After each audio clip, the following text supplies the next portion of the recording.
When we think about what is the value of a work of art, we often think about it in terms of being part of our family, being part of our culture. And so it feels sometimes like you're connecting with an ancestor when you're holding something in your hands that was made a long time ago. Tamai, my name is Nadia Jackinsky-Sethi. Drinhozo, Shojre, Shyanne Beatty, Eagle Huchin. I'm Shyanne Beatty. And I am an Alutiiq Sukviat art historian from Kachmek Bay part of Alaska, which is in the south, in the bottom of Cook Inlet. I'm from Eagle, Alaska.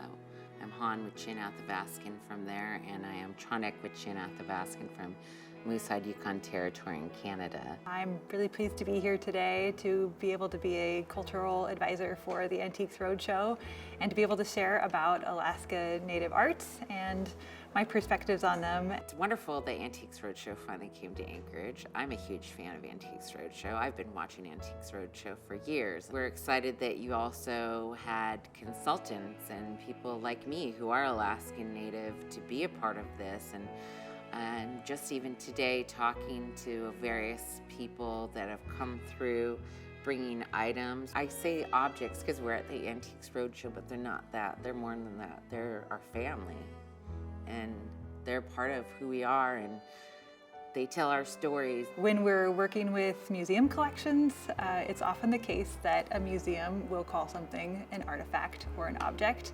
We would consider something that is in a collection to be a material belonging or something that belongs to our communities.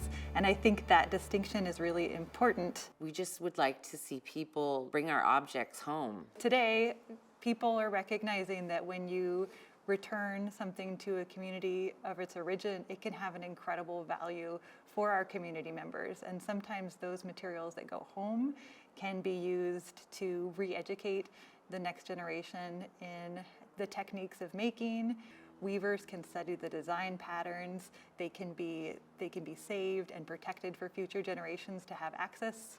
And really, that's just an incredible way for our communities to be able to maintain our cultural arts traditions far into the future. If there's something ceremonial or that should not be in a private collection, we just encourage you to reach out to these different institutions. In some cases, it's absolutely fine that people own Native American or Alaska Native artwork.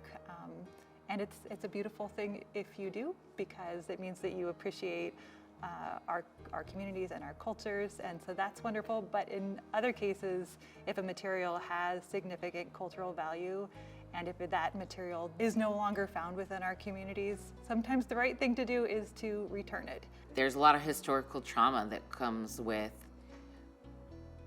revitalizing your language and your culture. That historical trauma still hasn't even carried on into my generation, but we've been pushing through that a lot, and we've really been excited to learn about our history, and we want to tell our stories. It's our art, it's our music, it's our language, it's our traditions, it's bringing back our subsistence, and it's also learning about, our environment, traditional medicinal plants, and our indigenous place names.